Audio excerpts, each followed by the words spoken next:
This is Idea Exchange, the Future of K-12 Education series, brought to you by McMillan Paston Smith Architecture. Welcome to Idea Exchange. Clover School District is located close to the North Carolina and South Carolina border in York County.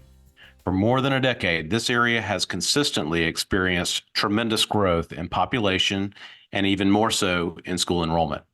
It currently enrolls approximately 9,300 students in around 10 facilities for the school district. Even as this area has welcomed more people in development, the district has continued to outperform state goals in terms of academic achievement and college and career readiness. It has the highest graduation rate in the state of South Carolina and in the state of North Carolina. I'm joined today by Dr. Sheila Quinn, Superintendent of Schools for Clover School District. Over the last 4 years, Dr. Quinn, the leadership team, and the Board of Trustees have been constructing a plan together to respond to growth in the area, culminating in a long-term capital improvements plan and voter-approved bond referendum in 2022.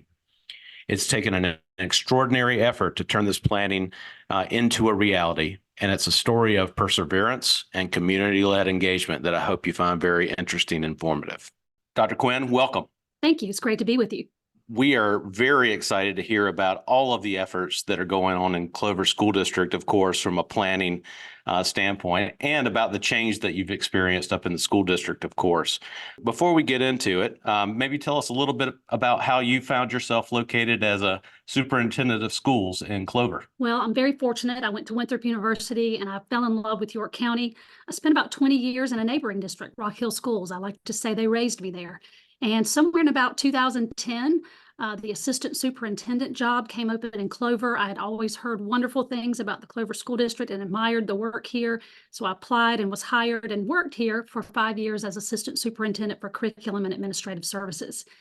Then Molly Spearman, who I greatly admire, called me and asked me if I would join her team as state deputy superintendent. And I did that for 3 years, but I maintained my residence here in Clover and commuted about an hour and a half one way for 3 years. I'm hoping that the job of superintendent would come open at some point, and it did. And I interviewed and was fortunate enough to be selected by our school board. So I'm currently in my 6th year as superintendent. Again, 5 years as assistant superintendent. So 11 years invested into this community, and my children graduated from here. So I'm pretty invested now.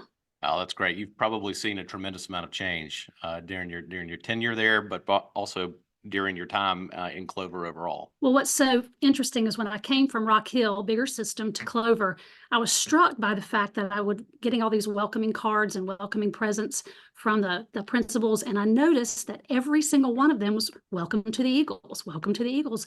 And I learned very quickly that every school in our district had a mascot of an eagle. We were united in that. And so I have watched over time the struggle to stay united as Eagles while growing by 250 or more kids a year. And we kind of have reached that tipping point place where that isn't going to change going forward, but it has been an exciting part of being here over 11 years and seeing that growth. Well, I think you hit on it first and foremost is there is a distinction between this area of York County there in Clover that makes it a little different than the other school districts, certainly in the area, certainly in the county. Could you describe maybe just a few of those in addition to growth? I think that's a huge component of it, but what kind of makes Clover School District click? You know, it's great being one of 4 outstanding school districts. I should say that up front. But I think what makes Clover a little bit unique is we're kind of a tale of 2 cities. We have our western side of our district, which have families who have lived here generationally, grown up here, kind of a bigger footprint. You kind of live on bigger acreage over on the Clover side of town, particularly out towards the western end of Bethany. But you also have the very fast growing, very densely populated eastern side of our community, which is on the lake. If you look across the lake, you see Fort Mill School District and Rock Hills to our south, and Charlotte Meck and Gastonia are to our north. So we are part of that Charlotte-Mecklenburg area, and that side of our community has seen, especially during the pandemic and beyond, explosive numbers of people moving here. And what they tell us is they did research about this area of South Carolina, and they knew they could get to the Charlotte-Mecklenburg area to work, but they really wanted to live in South Carolina where they felt like the school systems were strong, and they wanted to be able to raise their family in a very family environment. and still have that small town feel. And so that, I think, is what has attracted many, many people, not just on the eastern side, the lakeside, but also in the west, where they want to maybe spread out a little bit more, build a little bit bigger house because they can afford to do so with South Carolina's lower taxes, and have a school system that was, again, very family oriented, very centered around being kind of raised in a small town feel. One of the things that you and I have been working on, and in addition to the school board and the leadership team, is really developing the next level of schools in Clover, with a new elementary school and a new high school on the horizon. How do you keep that distinction? How do you keep that small town feel that served you so well in the past? Well, that's the $1 million question, and we're struggling through that right now. We definitely want to have a lot of stakeholder involvement about keeping those things that are working, making sure, again, that every school we built is built with the concept of equity in mind, that we are not favoring one school over the other in terms of the kinds of facilities that we're building. And so part of what we have done in this building plan is not only look at these new schools, but also look at what we need to do to some of our existing schools so that we can ensure that those schools also have some more modern features, some of the collaborative spaces that we're going to be able to capitalize on when you start fresh. And then being sure that we involve members of our community in the naming and the branding and all the key pieces that will come next as we add these new schools. Because you and I know it so well, maybe go back and tell us a little bit about the program overall. Yeah, so in 2018, that was my first year back, we introduced a long-range facility study. Clover has a long history of doing this. About every 5 to 7 years, we go back and we monitor what our building needs are, and that really is a product of the fact that we've been growing. And when we looked at our 10-year demographic study back in 2018, what we noticed is the last 5 years, the prior 5 years to that 2018, the growth line was the slope was greater. I mean, in other words, we've seen 10 years of growth, but the last 5 years was significant. We also knew at the time that there were 3,400 new homes being proposed, and a lot of those had been approved a long time ago. So we knew that that growth was coming. It was probably coming in the next 5 to 6 years, and we kind of had to be ready for that. Our board has always been very proactive in terms of land banking. And so back in 2010, they bought some property on the eastern side, the lake side of our community, knowing that that was probably going to be the area that we were going to experience some significant growth. And so 2010, we bought about 172 acres. So we knew we had the site that would hold potentially a high school and elementary school. And at the time, you'll remember, Ben, we were even considering, could we put 3 schools on that site? And we ultimately decided that would be too crowded, too congested, and we'd create a traffic issue there. So we narrowed it down to the 2 that we thought we needed. I should also say back in 2016, a bond was passed. Bond was passed in 2014, but 2016, they made the big decision to let Clover High School get big. And Clover High School in 2018 was already the 5th largest high school. And so what they had to do to accommodate that is they took over the middle school space directly next door to Clover High and made it a 9th grade campus.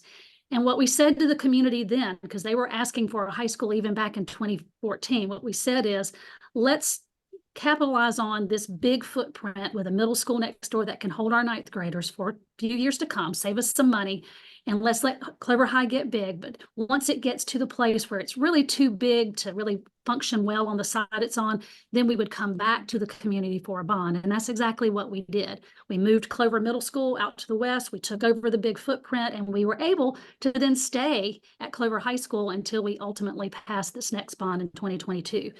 So what that means is in 2026 now, we have 3 schools that are actually opening. We have the elementary and the high school that are our new schools, but that campus that was the 9th grade campus that used to be a middle school, we're now able to capture that back and to be a middle school again without building a whole new middle school, which of course saves our taxpayers a little bit of money, not having to build another whole middle school as well.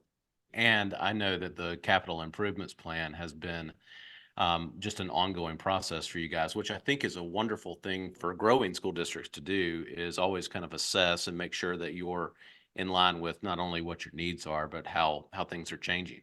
One thing that we talk a lot about too is in that change realm is how to fund schools. We talk about that a good deal. in South Carolina and in North Carolina, for sure.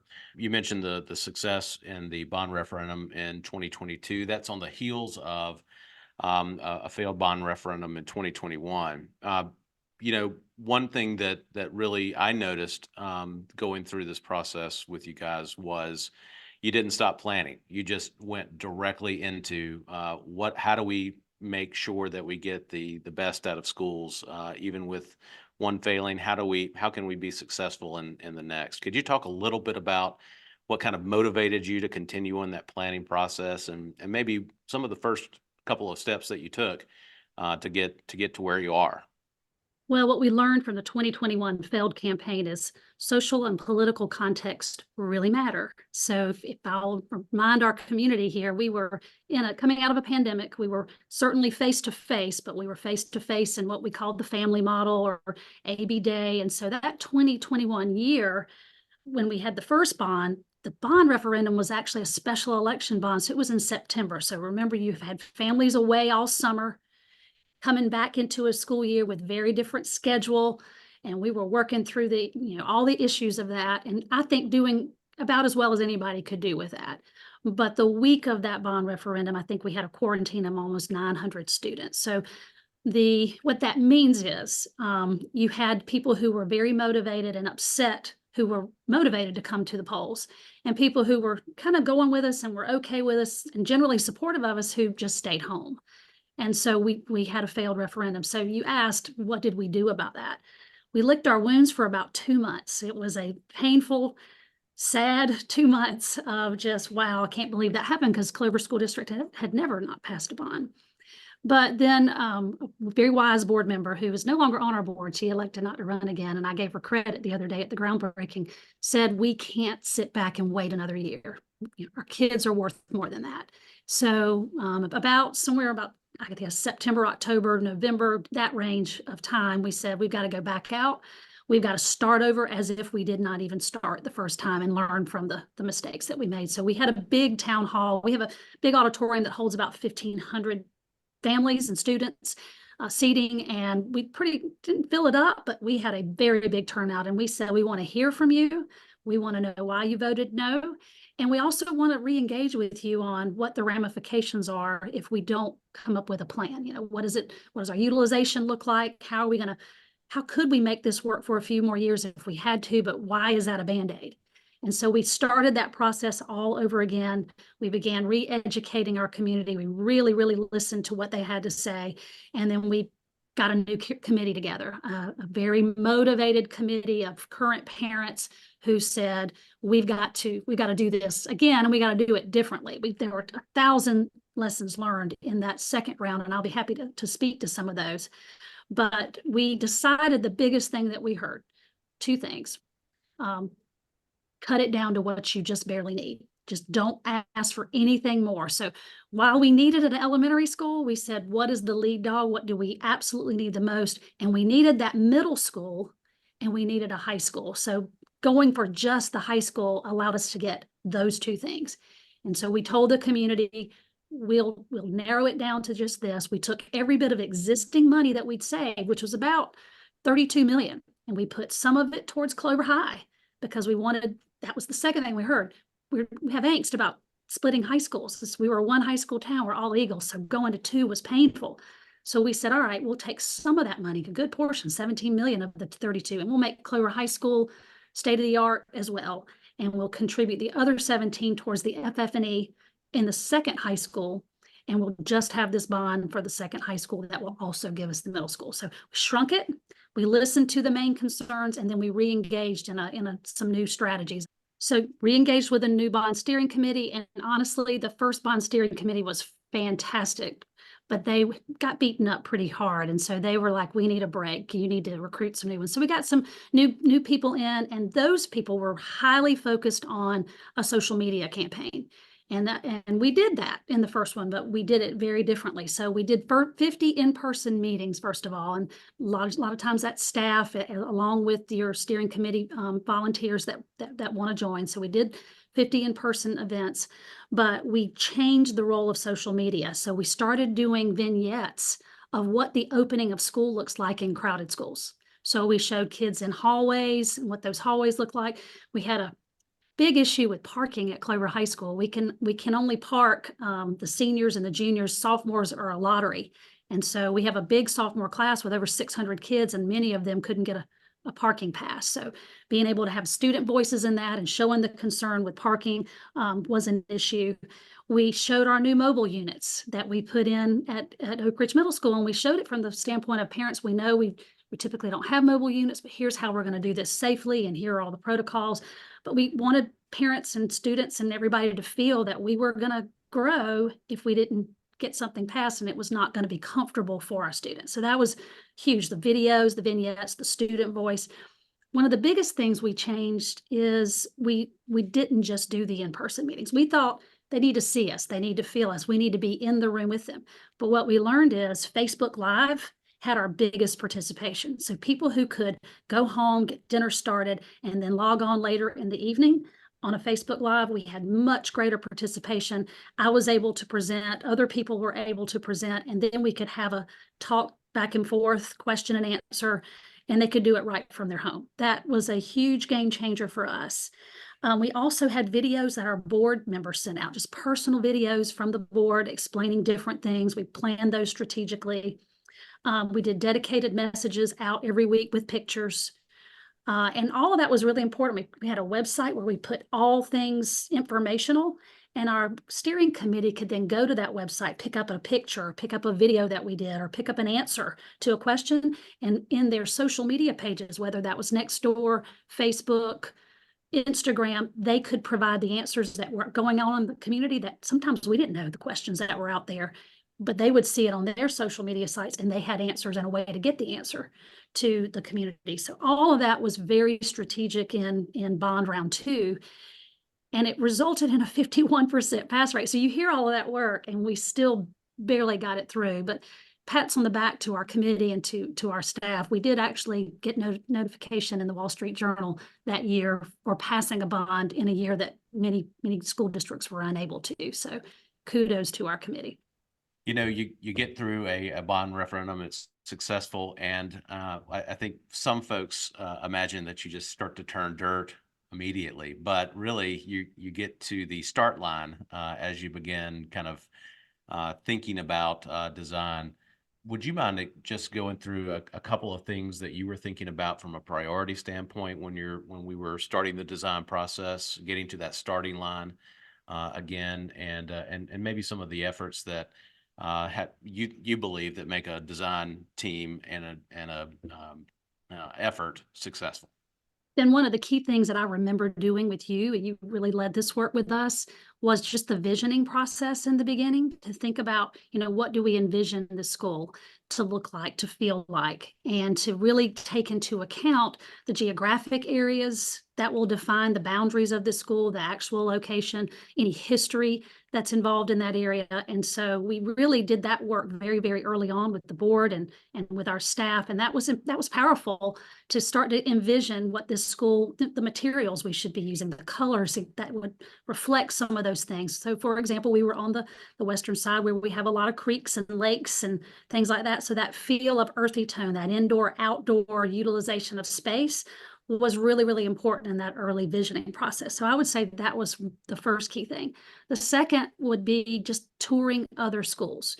You and some other members of your team took us to some of the other newer schools in our area and beyond, and being able to pick up architectural pieces that were fascinating that we thought would go with the vision that we had here, getting some ideas on things that we don't currently have, and seeing some more modern and different ways schools are built today. That was critical thing number 2. And then I think the last one, which is, I guess, standard operating procedure, but can be done better or worse depending on the people you're working with, is just involving teachers, coaches, fine arts people, all of the different groups, students, all of those groups in being a part of that designing process and what those spaces could look like in terms of functionality and just that cool factor for kids. So those 3 things were kind of the big pieces, I think, that help inform the design. Yeah, that last piece is always the most interesting to me, is really getting into the weeds to making sure that it works. with the folks that are going to inhabit it for the decades to come, really. So one thing that was true in both your leadership and your team's leadership, in addition to teachers and staff, they wanted ultimate flexibility with how they used not only their space day to day, but how it might change in the future.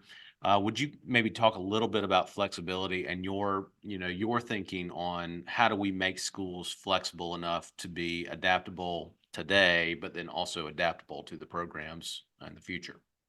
Yeah, we heard a lot, especially in Bond One, about maximizing the space, utilization of space.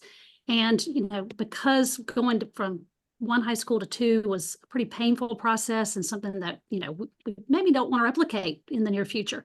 We thought a lot about how to make sure we can utilize this classroom space as close to 100% of the time as we can. So we designed this school to have office space for teachers outside of their classroom so that we could have multiple use of every classroom. We also are a personalized learning school district. So we talk about collaborative space. We talk about being able to open up walls to be able to have two classrooms work together, or God forbid you can't find a math teacher, so you need to open up a wall and utilize the bigger space for one math teacher to work with a larger group of kids while being supported by another teacher, for example. So we began to talk about and think about how we could incorporate those designs in the new schools. We're going to also try to retrofit some of our old schools, but the real benefit of designing new is you can begin with that end in mind. So those were two key things. We also needed to think about our vocational wing differently because we have a technology center that's going to be shared between the two new schools or the two high schools.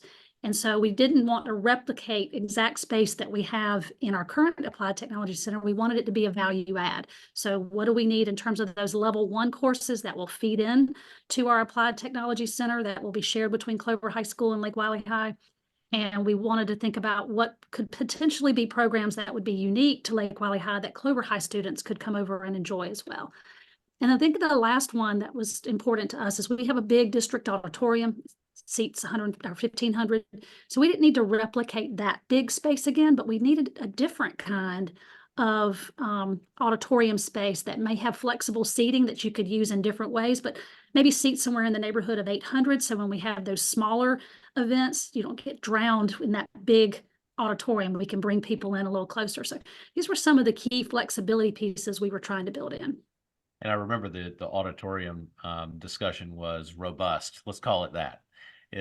Let's figure out the way to make it the most flexible auditorium without replicating, like you said, a proscenium style, very high quality theatrical production style theater.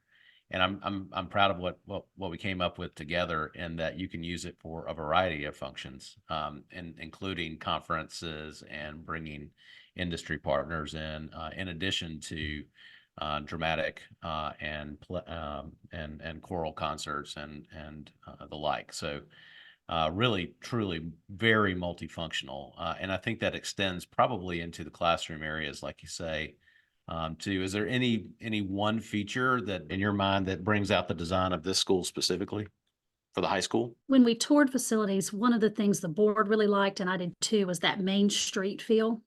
So you come into this main street, you have access to your office area, you have access to administration and counselors. So you don't have to go deep into the building to get to those things that parents may have to drop in and visit.